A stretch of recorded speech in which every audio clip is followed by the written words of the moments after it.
हाय बच्चों। आज हम लोग चालू करने जा रहे हैं अपने अगले लेक्चर को, क्रैश कोर्स जो हम लोग कर रहे हैं फिजिक्स में आई चैप्टर का। आज हम लोग पढ़ेंगे defect of ice, myopic ice को कैसे ठीक करें। हमने इससे पिछले वाले लेक्चर में देखा था कि मायोपिक आइस क्या होती है, मतलब उसके कारण क्या है।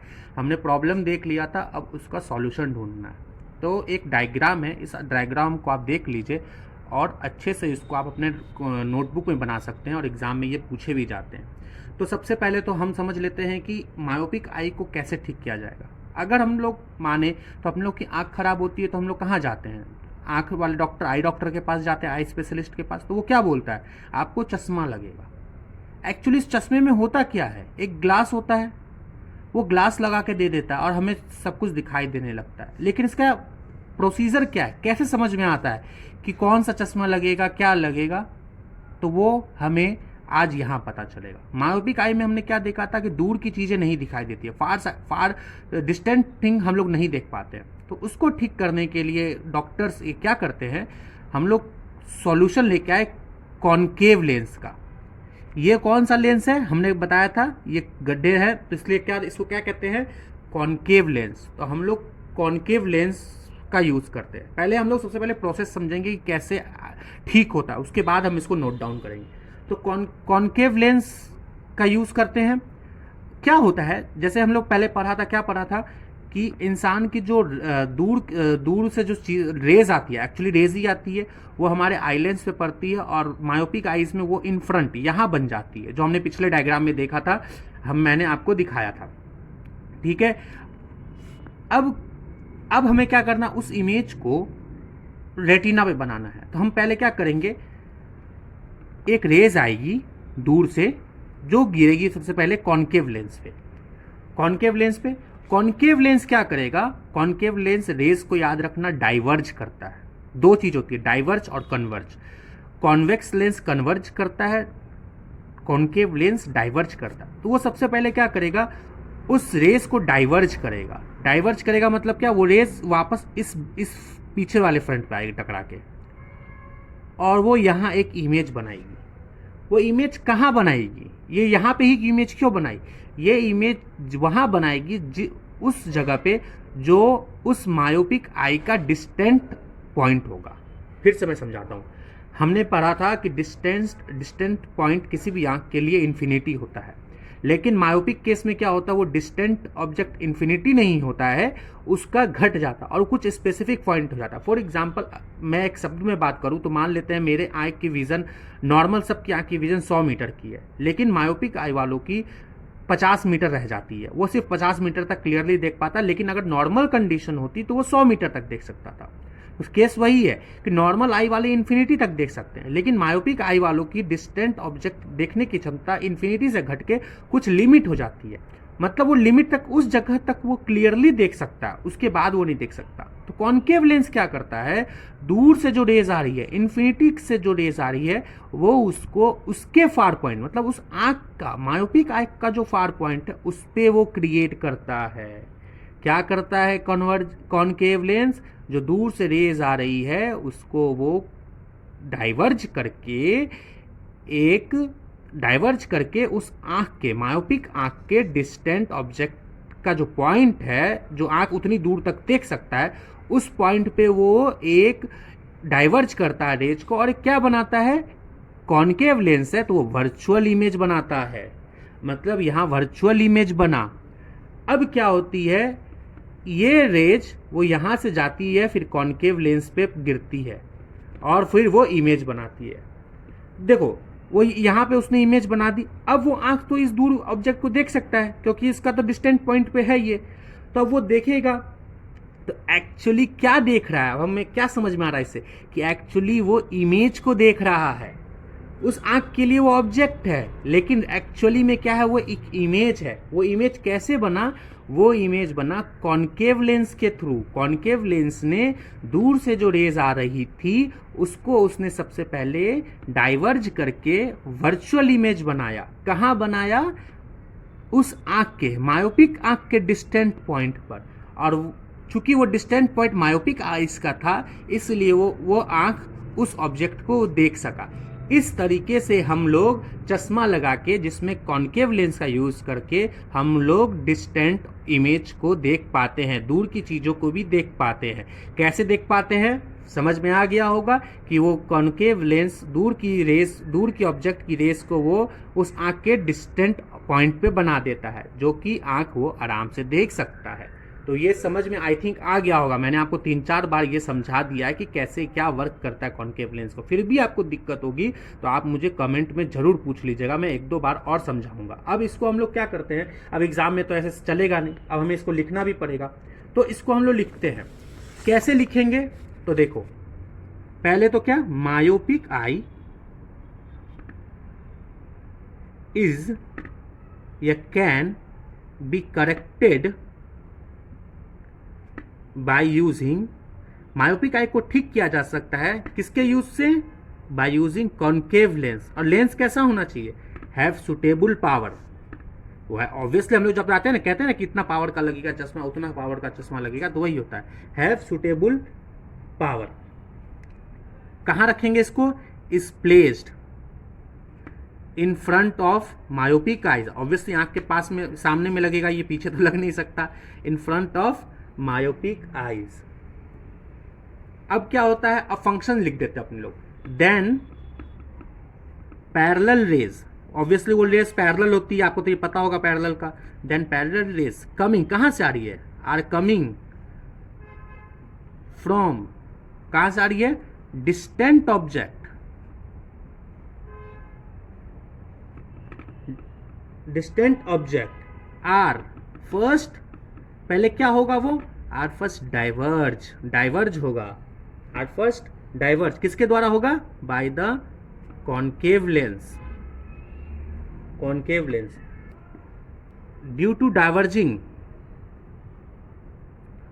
पावर ऑफ, किसका डाइवर्जिंग पावर है ये, कॉन्केव लेंस का, due to diverging power of concave lens, image that is virtual, कौन सा इमेज है, वर्चुअल इमेज है, that image that is virtual image, formed, कहां पे बनता है, formed at point F, point F, point F क्या है, that is the distant point of myopic eye, myopic eye. Since, चूंकि, since now the rays of light, since now the rays of light are now appear to come from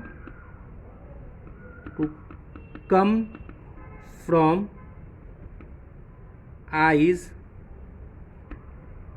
far point F, that can be easily focused on the retina। समझ में आ गया, तो ये था हमारा ठीक करने का, लिखने का तरीका। क्या लिखा हमने, myopic eyes can be corrected, किसको ठीक किया जा सकता है, by using concave lens, concave हमने पढ़ा था कॉन्केव लेंस का यूज करके ठीक कर सकते हैं। कॉन्केव लेंस कैसा होना चाहिए, सुटेबल पावर का होना चाहिए, ठीक है, बिना सुटेबल पावर के तो हम वर्चुअल इमेज ही नहीं बना सकते, इमेज तो बनाना सबसे पहले प्राइम कंडीशन है। इज प्लेस्ड इन फ्रंट, किसके फ्रंट में रखेंगे, ऑब्वियसली मायोपिक आइज में। देन उसका काम क्या होता है इसका, जो parallel rays, then parallel rays are coming from distant object, जो डिस्टेंट ऑब्जेक्ट से आ रही है वो first diverge by the concave lens, पहले डाइवर्ज होगी किसके थ्रू, कॉन्केव लेंस के through, due to diverging power of convex lens, क्योंकि कन्वेक्स लेंस की डाइवर्जिंग पावर के कारण क्या होता है, इमेज, कौन सी image, virtual image, formed at, बनती है, कहाँ बनती है, पॉइंट एफ पे, जो हमने ये डायग्राम में देखा है। सारा मैंने डायग्राम को ही एक्सप्लेन किया, और अब मैं ये भी कहता, आप जरूर नहीं मेरे लैंग्वेज में लिखो, आप इस डायग्राम को भी नीट एंड क्लीन बना के अच्छे से एक्सप्लेन कर दोगे शब्दों में, जैसे जैसे स्टेप बाय स्टेप होता, तो भी आपको फुल एंड फुल मार्क्स मिलेंगे। Virtual image formed at point F, the distant point of myopic आई, ठीक है, जो एफ पॉइंट क्या है वो डिस्टेंस पॉइंट है मायोपिक आई का। अब क्या होता है, अब जो रेज आ रही होती है आंखों पर, आई लेंस पर, अब क्या लगता है कि वो आई की फार पॉइंट एफ से आ रही है, इस कारण से वो इमेज इजिली रेटिना पे बन जाती है। इस तरह के से हम लोग का मायोपिक आइज ठीक किया जा सकता है। अब हम लोग ज़्यादा डिटेल में नहीं पढ़ेंगे, मैं थोड़ा आइडिया आपको दे देता हूँ दूसरे डिफेक्ट के बारे में। इसको हम लोग कल पढ़ेंगे, दूसरे लेक्चर में पढ़ेंगे इसको हम।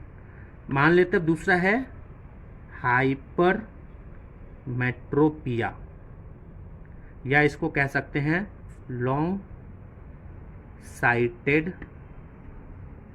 इसको उल्टा कर दें, इसमें क्या होता है, नियर बाय ऑब्जेक्ट को हम लोग नहीं देख सकते, दूर की नजरें हमारी ठीक होती है, ठीक है। अब क्या होता है, हमने क्या पढ़ा था, near by object, near by object की मिनिमम डिस्टेंस क्या होती है किसी भी चीज को देखने की, 25 सेंटीमीटर, मतलब 25 सेंटीमीटर पे कोई चीज रखी है तो नॉर्मल आई आराम से देख सकती है, कोई दिक्कत नहीं है। लेकिन हाइपरमेट्रोपिया में क्या होता है कि जो हाइपरमेट्रोपिया आई होता है, जिसको ये प्रॉब्लम होती है, वो 25 क्या हो सकता है, वो 40 सेंटीमीटर की दूरी को भी अच्छे से ना देख पाए, वो 50 सेंटीमीटर पे भी रखी चीज़ों को नहीं देख पाए, हो सकता है वो 75 वाली सेंटीमीटर वाली को चीज़ से क्लियरली देख पाए। मतलब उसका जो फार मिनिमम पॉइंट था, जो नियर बाय पॉइंट था 25 सेंटीमीटर, वो बढ़ गया, वो 75 सेंटीमीटर हो गया। मतलब वो 75 सेंटीमीटर से नीचे वाली चीज़ों को तो देख ही नहीं सकता। अगर उसके सामने 50 सेंटीमीटर पे कोई ऑब्जेक्ट रखा है तो उसको देख नहीं सकता, जबकि नॉर्मल आई में वो देख सकता था। तो हम लोग क्या करते हैं, इसका पहले डेफिनेशन लिख सकते हैं। In this defect of vision a person can't see near by object clearly, though he can see distant object clearly। Same to same आप उसका अपोजिट कर दीजिए, वही होगा। इन दिस डिफेक्ट, इसी को आप बड़ा भी कर सकते हो, जब आपसे बड़े क्वेश्चन पूछें तो आप इसी में बहुत सारी चीजें शामिल कर सकते हो। In this defect near point of a person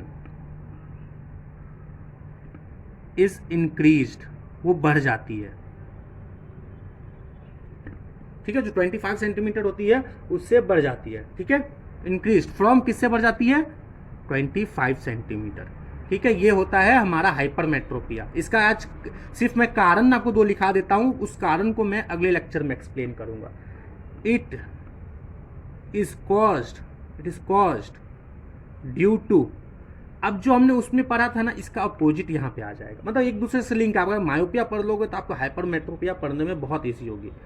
उसमें हाई कन्वर्जिंग पावर था, इसमें लो कन्वर्जिंग पावर होगी, लो कन्वर्जिंग पावर ऑफ आइलैंड्स। तो आप समझ गए होंगे अपोजिट, तो उसमें रिलैक्स नहीं कर पा रहा था, इसमें कॉन्ट्रैक्ट नहीं कर पाएगा। तो आपको इसमें मजा आएगा, ये इजी चैप्टर अगर अच्छे से करो तो। ड्यू टू आई बॉल, उसमें बड़ा हो रहा था, इसमें क्या होगा, due to eyeball being too short, इससे बहुत छोटा हो जाएगा। हाँ, इससे भी आप अंदाज़ा लगा सकते हैं कि उसमें इमेज रेटिना से पहले बन रही थी, इसमें रेटिना के बाहर बन जाएगी, मतलब बाहर चली जाएगी। तो ये था आपका हाइपरमेट्रोपिया का कुछ इंट्रोडक्शन, इसको हम लोग आगे वाले चैप्टर में करेंगे। कोई भी प्रॉब्लम हो तो आप मुझसे कमेंट में पूछ सकते हैं। अगर आपको करेक्शन नहीं समझ में आया होगा मायोपिया का तो भी मैं समझाऊंगा। इसमें मेरे पास आप मुझे इंस्टाग्राम पे भी फॉलो कर सकते हैं और मैं उसका लिंक आपको नीचे दे दूंगा, वहाँ पे भी आप क्वेश्चन मुझसे पूछ सकते हैं।